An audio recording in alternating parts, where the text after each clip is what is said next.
बालकांड। जनकपुरी में राम और लक्ष्मण विश्वामित्र के साथ दोनों राजकुमार मिथिला के लिए चल दिए।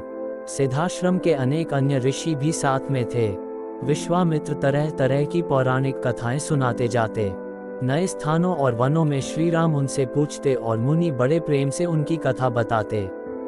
सोन नदी को पाकर वे सब एक बड़े सुंदर प्रदेश में पहुंचे। वहां बड़े सुहावन वन थे। श्री राम ने उस देश के बारे में मुनि से पूछा। विश्वामित्र ने बताया कि यह मेरा ही देश है। बहुत पहले मैं यहाँ का राजा था। इसी प्रसंग में उन्होंने अपनी वंशावली भी राम लक्ष्मण को बताई। रात को विश्राम के वे फिर आगे बढ़े। विश्वामित्र ने गंगा की उत्पत्ति, पार्वती की कथा और स्वामी कार्तिक के जन्म की कहानी राम लक्ष्मण को मार्ग में सुनाई। जब वे मिथिला के निकट पहुंचे तो नगर के बाहर उन्हें एक सुना सा आश्रम दिखाई पड़ा। श्री राम ने उसके विषय में जानना चाहा। ऋषि बोले, किसी समय ये गौतम मुनि का आश्रम था। जब वे अपनी पत्नी अहल्या के साथ यहाँ रहते थे तब इसकी शोभा अद्भुत थी। एक दिन बड़ी दुखद घटना हुई। एक रात को सवेरा हो जाने के भ्रम में जब गौतम ऋषि गंगा स्नान को गए तो ऋषि के भेष में इंद्र आश्रम में घुस आया। जब वह आश्रम से निकल रहा था उसी समय महर्षि गौतम आ पहुंचे। इंद्र को देखकर उन्हें क्रोध आ गया। उसे कठोर शाप दिया। उन्होंने अहल्या का भी त्याग कर दिया। अब वह पत्थर की मूर्ति की तरह रहती है। मन में राम राम कहती हुई दिन काट रही है। ये कथा सुनकर राम को अहल्या पर दया आई।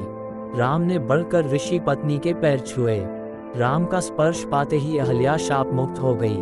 वह पहले की तरह सुंदर भी हो गई। गौतम ऋषि ने भी अहल्या को सहर्ष स्वीकार कर लिया। इस घटना से राम का यश और फैल गया। राजा जनक को विश्वामित्र के आने का समाचार मिला। वे शतानन तथा अन्य ऋषियों को लेकर स्वागत करने के लिए नगर के बाहर आए। आते ही उन्होंने मुनि को अंदर के साथ प्रणाम किया और कुशल समाचार पूछा। जब उनकी दृष्टि राम लक्ष्मण की ओर गई तब राजा जनक की आंखें खुली की खुली रह गई। उन्होंने विश्वामित्र जी से पूछा, ये सुंदर बालक कौन है?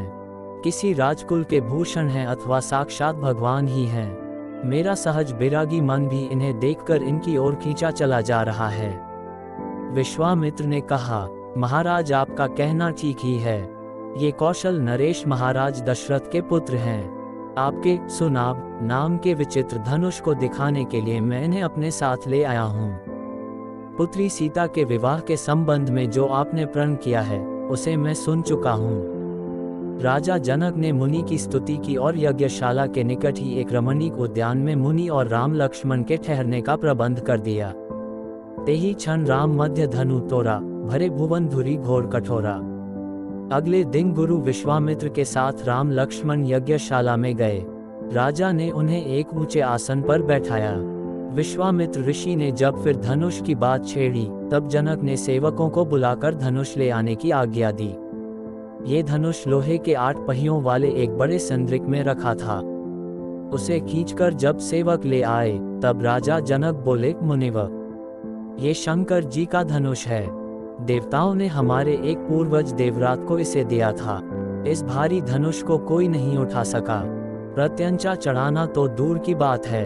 मेरे प्रण को सुनकर अनेक राजा और देव दानव आए और लज्जित होकर चले गए।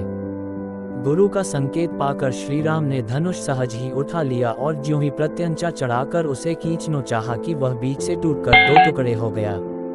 वज्रपात जैसा भयंकर शब्द हुआ और पृथ्वी कांपने लगी।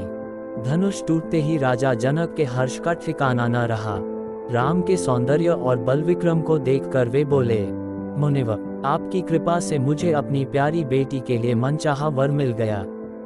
अगर आपकी अनुमति मिल जाए तो मैं महाराज दशरथ के पास संदेश भेजकर बारात ले आने का निमंत्रण भेज दूं। विश्वामित्र बोले, अब क्या पूछना? शुभ कार्य में देर क्यों की जाए? राजा जनक ने अपने चतुर मंत्रियों को शीघ्रगामी रथ द्वारा अयोध्या जाने की आज्ञा दी।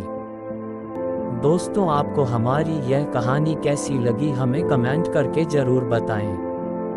धन्यवाद।